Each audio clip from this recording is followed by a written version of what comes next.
नमस्कार, star TV Bihar देख रहे हैं आप और मैं आपके साथ वंदना।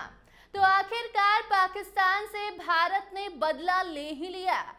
पहलगाम हमले के ठीक 15 दिन के बाद ये बदला लिया गया है, जिसको लेकर देश गुस्से में भी था, नाराज भी था कि आखिर इंडियन आर्मी और हमारी केंद्र सरकार क्या कर रही है, क्यों चुप्पी साधे बैठी हुई है, क्या हो रहा है देश में, आखिर पाकिस्तान से बदला क्यों नहीं लिया जा रहा है।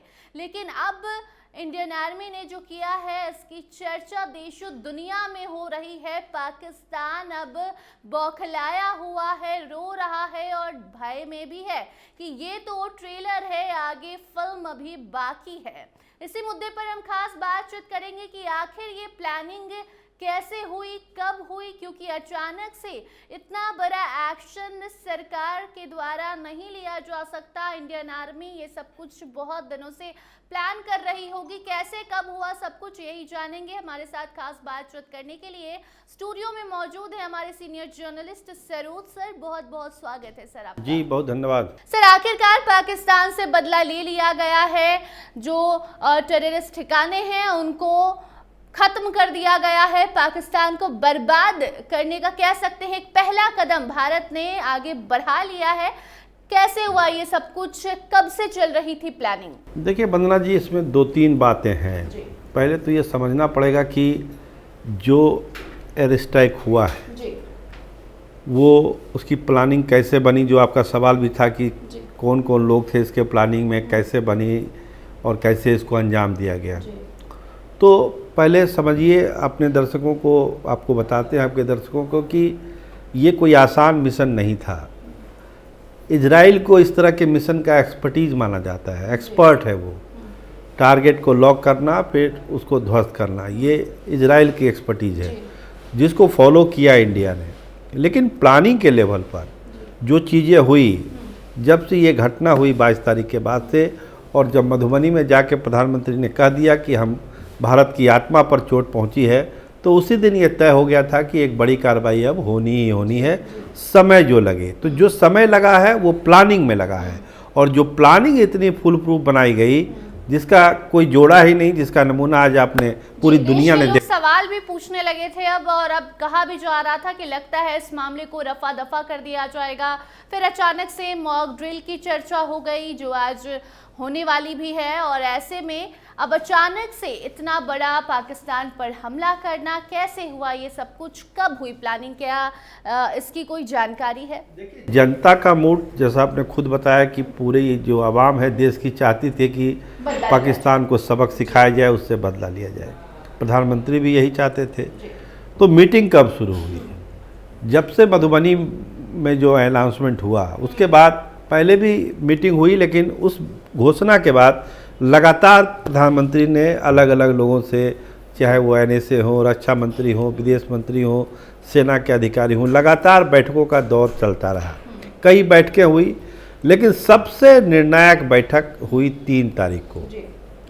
3 तारीख को ये तय हो गया कि भाई एयर स्ट्राइक करना है, ये तय हो गया 3 वाली बैठक में। पहले जो बैठक हुई थी उसमें ये तय हुआ था कि जो आतंकी कैंप हैं उसको डिस्ट्रॉय कर देना है, चाहे वो POK में हो चाहे पाक में हो। तो जो इनपुट था, खुफिया इनपुट जो रॉ ने दिया था, वो 21 ठिकानों का दिया।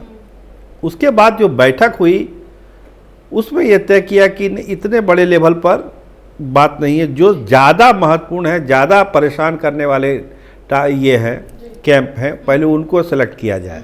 तो 9 को सेलेक्ट किया गया, और 9 ठिकानों को, और जिस दिन 9 ठिकानों को ये सेलेक्ट किया गया, उस दिन जितने उस मीटिंग में जितने अधिकारी थे सेना के, उनको साउथ ब्लॉक में ही रहने का आदेश दिया गया। यही एक सवाल मेरा आपसे भी था कि जैसा कि आपने कहा कि 3 तारीख को मीटिंग हुई, सब कुछ तय हो गया कि क्या करना है, लेकिन इस जानकारी को काफ़ी अंदरूनी तरीके से बंद रखा गया, भनक तक नहीं लगी। पाकिस्तान तो पाकिस्तान, इंडिया में भी किसी को भनक नहीं थी कि ऐसा कुछ होगा। यहाँ तो लोग युद्ध को लेकर बातें कर रहे थे कि युद्ध होने वाला है, मॉक ड्रिल हो रहा है, और अचानक से इतना बड़ा एक्शन। हम आपको बता दें, वो जो मीटिंग हुई उसके बाद सारे जो इसमें इन्वॉल्व थे वो साउथ ब्लॉक पे ही रुके, उनके पर्सनल फ़ोन को ले लिया गया, वो यहाँ तक कि घर वालों से भी उनका कोई संपर्क कट गया, वो घर में भी बात नहीं कर सकते थे। इस तरह की सेक्रेसी बनाई गई और डाभोल साहब ने तीनों सेनाओं के जो बेस्ट लोग थे उनकी एक टीम बनाई जो साउथ ब्लॉक में थे और प्रॉपर सारी बातचीत होती रही।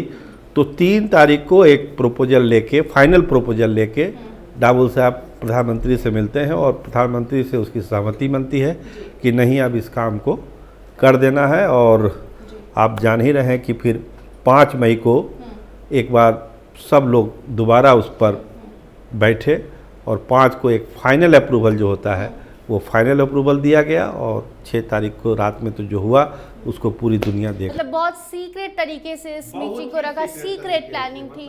एक कान से दूसरे कान तक को भी पता नहीं चला।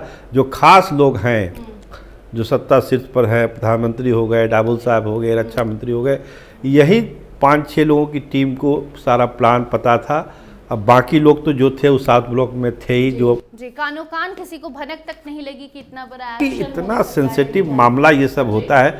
अब ये बातें जब एयर स्ट्राइक हो गई तो धीरे धीरे ये बातें अब सामने आ रही है जो हम आप इस पर चर्चा भी कर रहे हैं। पहले किसी को नहीं पता कि क्या क्या हुआ था, कब हुआ, क्या मीटिंग हुई, लेकिन अब धीरे धीरे जब ये सक्सेसफुल ऑपरेशन हो गया तो अब धीरे धीरे बातें छन छन के आ रही है कि ऐसे हुआ था, ऐसे हुआ था, ऐसे हुआ था।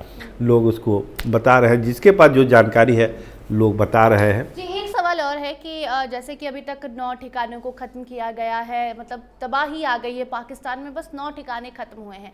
क्या आगे भी ऐसी और कोई प्लानिंग है? क्या और भी आतंकियों के ऐसे ठिकाने हैं जिस पर सरकार की नज़र है, इंडियन आर्मी उसके लिए तैयारी कर रही है? कहा ना कि राव का जो इनपुट है, इंटेलिजेंस इनपुट है, वो 21 ठिकानों को लेकर है, 21 कैंप को लेकर है। अभी तो 9 को ही हुआ। अब देखिए क्या कहा मनोज जी ने, जो रिटायर्ड अधिकारी हैं सेना, कि अभी तो पिक्चर बाकी है, अभी तो शुरुआत ही हुई है। और जो एयर स्ट्राइक हुआ है, अब पाकिस्तान क्या एक्शन लेता है इस पर सबकी नज़र लगी हुई है। पाकिस्तान भी कह रहा है कि इसका बदला तो हम लेंगे। नहीं, बदला वही चीज़ है ना कि आप उसको इस किसी मसले को कितना बढ़ाना चाहते हैं। अभी तो एक पहलगाम की घटना हुई, भारत ने उसका बदला ले लिया, सारे कैंप ख़त्म हो गए, बहुत लोग मारे गए, अभी तो संख्या 100 से ऊपर बताई जा रही है आतंकी मारे गए।